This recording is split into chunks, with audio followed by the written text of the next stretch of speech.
keep creating, you know, like if you're an artist, like you're an artist, so like do it, put your stuff out into the world, and don't let anything like hinder you from doing so, because yeah, we need to see your art. Like there are people out there who your work, as much as it speaks to you, it speaks to them too, and you won't know that unless you keep creating and like sharing your art with us. So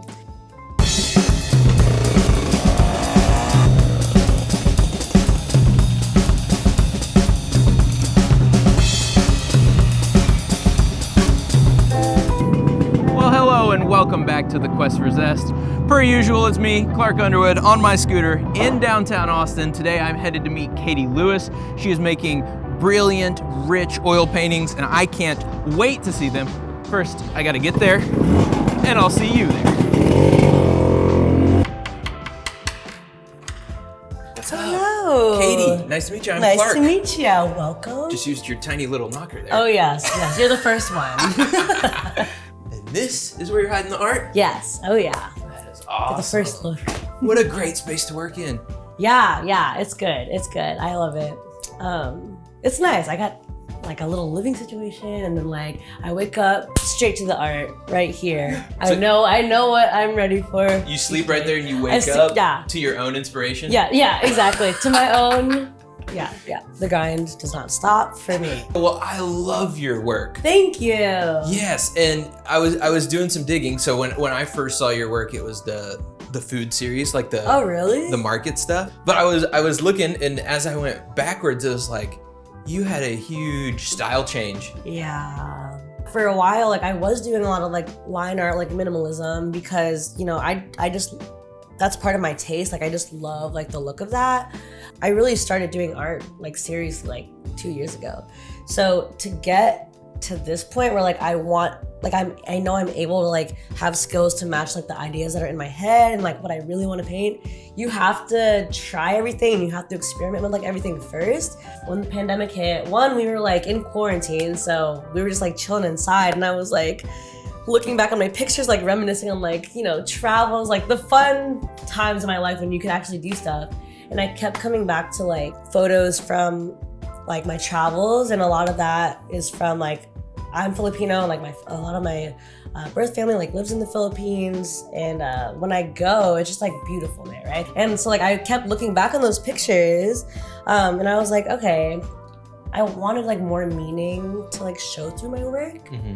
Instead of just doing like the objective like stuff, like regular stuff.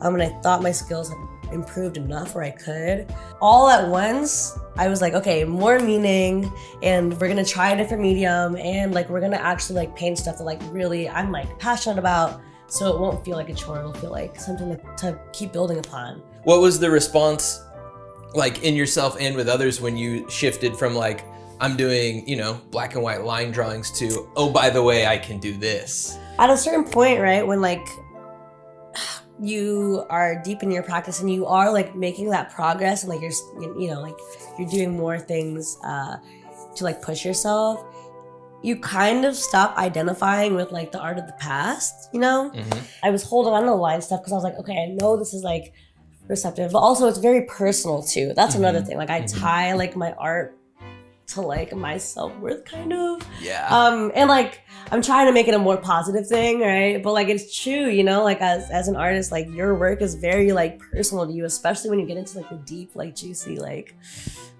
vulnerable stuff. You want to keep pushing like a little bit deeper, and again, since I tie like my art to like my self-identity, like I'm still exploring that, right? Like I told you a little bit about like being adopted, and then like meeting my birth family, right? And like now that has such a prevalent like, you know, impact like on my life, that I'm still kind of exploring like what it means to be Filipino, being Filipino American, and like going back into like my heritage, and then the Philippine, you know, history in general, and how like who they were like pre-colonization, before like Spanish took over, before like America took over, is made out of like 1,700 islands.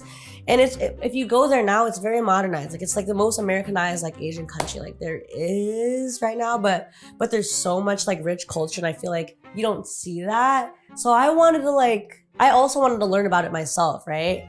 So like I did like a year of research, like building these compositions like in my head. And yeah, and also just like powerful women.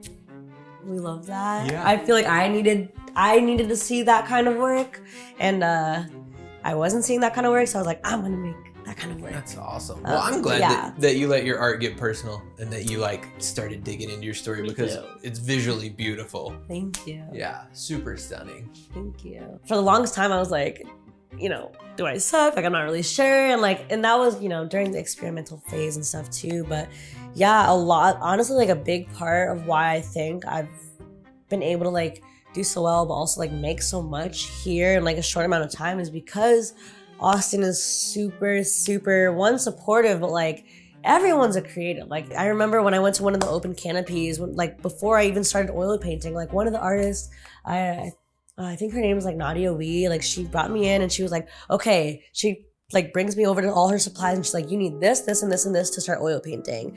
And then like I got all of those things like the day after, and then like I started and I was like, oh. That's awesome. But like for the longest I was pushing it off. Like I knew I wanted to do oil painting, but she was like, no, just start. So that transition from like finding your art practice and balancing that with being at the restaurant, and like, has that been difficult making like hard and fast decisions of like, now I'm going full art, or I'm gonna balance this for a while, or I wanna go traveling, or I want to, like, how's that all working out? What happened for me is like I moved here, I was working like a bunch of restaurant jobs and stuff like that. And then like when I started doing the art, I would slowly like realize, well, one, I wanted to pour more time into it, right? Because it's like what I actually like to do and prefer to do with my time.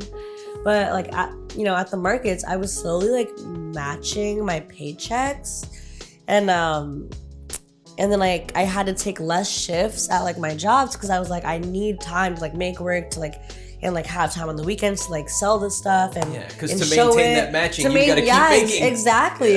And but also like I was so like addicted to like keep going, and like my job was like, I was like, you're taking up too much of my time, like I can't be here, and I was just like trusting that like, you know, like it would pay off. And eventually I started making like more than I made at my job. And then I did art full time for like a year. I did have that thought process though of like getting kind of scared of like, you know, this doesn't feel real, you know, like everything I have is like because of like art I make, whatever. And it made me like really second guess myself. So like I got a quick job like a few months ago, and then the same problem arose where I was like, I would do markets on the weekend and I would like make what I made like in a week at work. Like no one else has like your unique experience. So I keep having to remind myself that like that is kind of like my job now, is like to put it out there. What do you hope people experience when they step in front of it or see your work? Like the audience that I'm trying to reach for is me. Because again, like I'm trying to like learn more about like my own like heritage and culture. Like this is like how I've been doing it. You know, like it's easier to like do this instead of like even like talk through it or like explain it to anyone, right? Someone out there is gonna like it, you know what I mean? Like it doesn't have to be for everyone, but someone will like it, and like that is like really encouraging. But like again, when I'm making it, it's only me looking at it for like months, like months and months. Like these have been on my walls for like months, and so like I don't even think about other people. But then like when I get to showing it, and like I get really good like feedback, I'm like, oh yeah, like oh yeah. So to the person who's like in the early stages of their art practice, yeah, now that you're finding your stride or have found your stride, what would you say to them? Keep creating, you know, like if you're an artist, like you're an artist, so like do it, put your stuff out into the world, and don't let anything like hinder you from doing so, because yeah, we need to see your art. Like there are people out there who your work, as much as it speaks to you, it speaks to them too, and you won't know that unless you keep creating and like sharing your art with us. So yeah, awesome. I would say that's what I needed to hear when I first started. I think that's great advice, and I'm glad that you have done that yourself and kept creating and kept pushing through, because I love your art, I love your story, and thanks for having me out and showing me. Thanks for coming. I'm glad you came.